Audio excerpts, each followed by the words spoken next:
Right, Lightning is working enough now, and we're going to move on to Cheetah.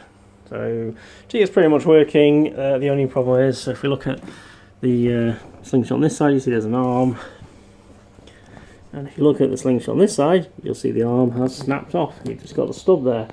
So as we've got the box of stern parts, oh, it's a bit dark here. I'm just going to find, in fact I can see one. That looks like a kicker arm. There we go. That should do the job. So let's get the playfield lifted, and we'll see if that's an easy job. Should be pretty quick. Right, playfield is propped up. Use a nice big plank of wood. Do not use the horrible spiky metal props on these wide body playfields. It'll snap it in half eventually. Okay, so how do we tackle this? Looks like the best way is going to be pull that coil end stop off, and then we've got these 3 screws on this bracket here. It looks like exactly the same. Let's have a look. Yeah, that's the same. It's a bit, I need to clean that plunger up. That is pretty rough. Or if that one's better, which it might be, I might just pop that E-clip off and swap it over, because that needs some polishing in the tumbler, that. Right, I've got that pulled out. You can see anyway, they are exactly the same part. This one has a much better condition plunger, just needs a wipe. So I'm going to pull the E-clip off and swap them. Ooh, don't drop it. Right, I've swapped it. When I was wiping this, it started catching bits of cloth on it, so I've got some sharp edges there. So I'm going to go out in the garden and file that down, or file the edge off it, sorry. And then it should be good to go. Let's just get, there we go. So I've taken that edge off and then just smoothed it off with some sandpaper. So that's nice and smooth now. It doesn't look pretty, but it won't catch on the coil sleeve at least, so it should work pretty snappy. Also, as I was saying, yeah, all my other machines have got these 26 1500s rather than the 27. Was it 27 1800 I was looking for the other day? I can't remember. But this seems to be the common type on these sterns. Right, so I'm just investigating. The left flipper is sticking up a little bit. These are brand new flipper mechs entirely, with coils and everything. As you can see, nice and shiny. I picked these up while I was in Las Vegas. The quality is not so great on some of these parts, so this plunger's all roughed up. And so this is, I've probably had maybe 50 plays on this machine since I put the new mechs in. See if we can get a better focus. So I'm just going to sand that down a bit, because it is rough. It's catching on the coil sleeve a bit, and that's dirty already. It's amazing how quickly these get dirty. I'll stick a new sleeve in as well, and we'll adjust it the best we can. It seems to work better the closer to the playfield that this is, the linkage. I'll just flip past the switch, that was dumb. So when it's down, it's basically causing it to drag more, even though that is actually a perfectly normal amount of play, as you should adjust it for. I wonder if it's worth spacing the coil down a bit. I could put like a spacer underneath this bracket, just a hair, just to take it off the edge of that coil sleeve. I've taken the junkiness off the best I could with some sandpaper. It is still a bit crap. It feels smooth to the touch, but it looks awful. It's not a particularly good quality plunger. I'm just going to reassemble this quickly and see if that makes any difference. Right, let's start a game and see how we go. So we've obviously done this. There we go, we've got the slingshot kicker working. Let's see how the flipper's doing. And it feels like it's got slightly more resistance than that one. But it's not sticking anymore, so that's an improvement. So that'll do for now, and we can move on to the next game. And this one has no sound, but I'm not going to be able to deal with that right now. So basically what happens is, the soundboard works. If you plug it into the CPU board, it will work for maybe a couple of hours, and then what happens is segments start sticking on all displays, and lamps randomly on the playfield start all sticking on.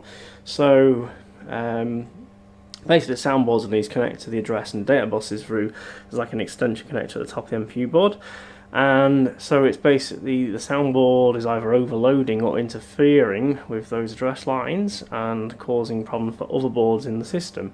The game doesn't crash though, funny enough, so basically it has to be something that's on the external side of the CPU bus, because it isn't crashing the CPU, so it's not affecting the code or the RAM, it's on the external side. So we'll have to look at that again later, but for now it's playable, so unfortunately I'll have to just play it with no sound. Right, we've been on for an hour and a half. Let's see if we can get...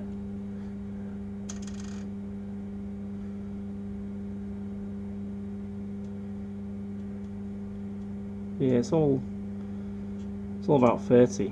That seems pretty normal. Slightly warmer on that side. Okay, so I don't see anything wrong currently. Leave it on for a bit longer and check it again, but I think we're good with that fixed. Right, I think we're about an hour left. So can we fix this vector? Let's have a look what's up with it. We've got display keep alives. Oh, it's booted. What's up with you? Something's going on with the displays. So the blue half's not lining up. Ignore the flickering, that's just on this camera because I'm on 60 frames and it seems to mess up the displays massively. Oh, something's wrong with number 2. So there is some display multiplexing to add that extra display in, and that clearly is not working correctly. Is there anything else wrong with it? Let's see what if it starts. I am a PhD play analysis computer for your class. Why?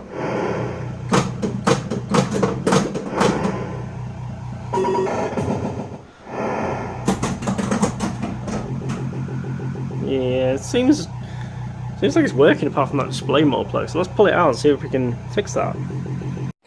I just pulled off the connector on the underplay field to see if it makes any difference, and the answer is no. So I'm going to slide the machine out and get the part box open. Now I've pulled this out and have a bit of a mess around with it. It's not going to be fixed today. It needs a CPU board repair, and I do not have time, so I'm going to shove it back in the corner and move on to something else. Right, here's the fire mountain. This one's not booting up. I pulled the power supply board out and it looks pretty crappy, so I'm just going to go and do some reflowing of some solder on some of the joints and see if that helps it. Right, here's this board. It looks pretty crappy. All the joints look crappy. I'm going to get some solder flowed on it. I'll see it back in the game and then we'll test what voltages we've got. Right, I've reflowed all the connectors. You should be able to see we've got shiny solder. I'm just cleaning down the board with some flux cleaner. It's still filthy, look at the state of it. This is all the that's coming off of it. That's what I've been using.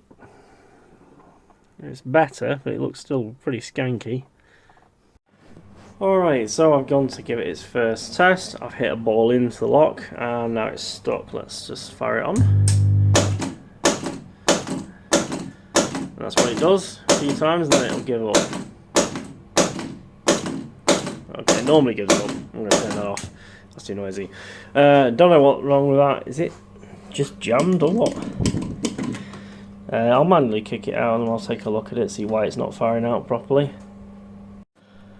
Right, playfield is flipped up. This is the mechanism here, and we can see it's very sticky. It's not operating smoothly at all. It's getting stuck. So I'm not sure what's going on there. We'll take this coil off and have a look at it. Right, so I've pulled the coil off and I've loosened up this bracket here, and we've got some play now. So when it basically it was like that, so it was kind of catching on the edge of the red, this red plastic piece. I need to centre it a bit, like so, and then that would make it a lot smoother. So I'm just going to have a go at doing that, and I'll put the coil back on and I'll see if that makes it better. Yep, looks like it just made some adjustment. That's much faster now, I bet that'll work fine. Right, I've chucked a ball in, got power on, and it kicks straight out. There you go, nice quick fix on that one. Right, next up is this Torpedo Ally. Ugh, the flickering on the camera looks crazy. But it's not like that in real life. This 60 frames a second filming doesn't seem to go very well with pinball machines. It makes everything look flickery. Anyway, we've got the yellow hot bumper not working. We're in switch test. These are switch control solenoids. So when you trigger that, you're actually seeing a switch that's triggered by the plunger going down, not by the actual switch on the skirt. So we've got a yellow that's not working. It doesn't do anything. That doesn't tell us anything, because if we move, I don't know if I can do it. So if we move that skirt down, you see that we do get the trigger. So it's the switch that's directly controlling the solenoid. So let's get the playfield up and take a look. Oh, that's a nice easy fix. That'll take 2 minutes. So the control wire is broken off. So I'll go grab a soldering iron. Right, we are resoldered. I'll give it a tug test, make sure it ain't going to fall off, which it isn't. Let's get the playfield over.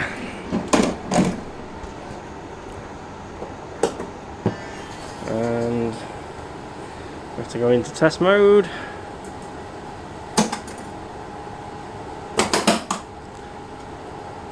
And it should now be active. Hey, simple fix. Right, what's next? So on this machine, the kickback plunger, which comes out of here, has snapped off by the look of it. The spring's flown out, and so is that. So I'm going to take the apron off. The other half of the plunger's probably stuck in there.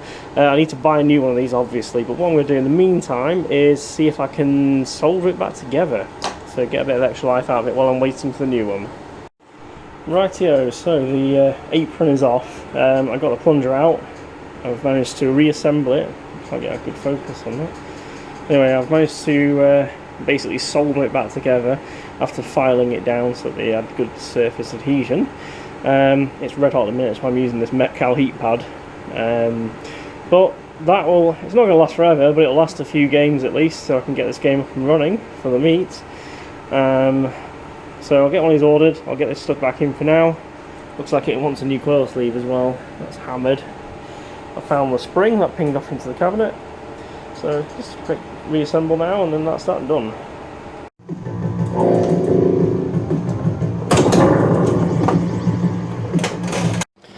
Right, next up is Cosmic Gunfight. So what have we got? We've got a digit there, as you can see, flickering away like crazy. So it's potentially a bad display glass, but I probably need to check out connections on that first.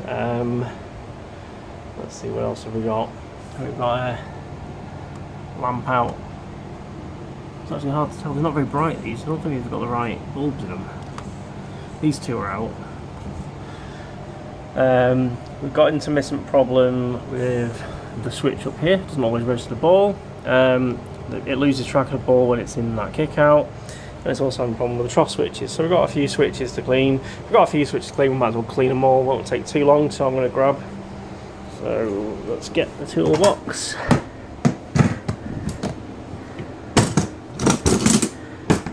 What we need, there we go, is switch cleaning strips.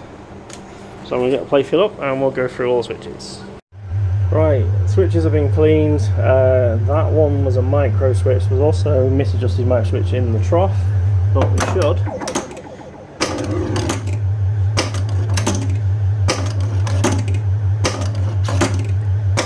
That seems to be working reliably. Let's try this one.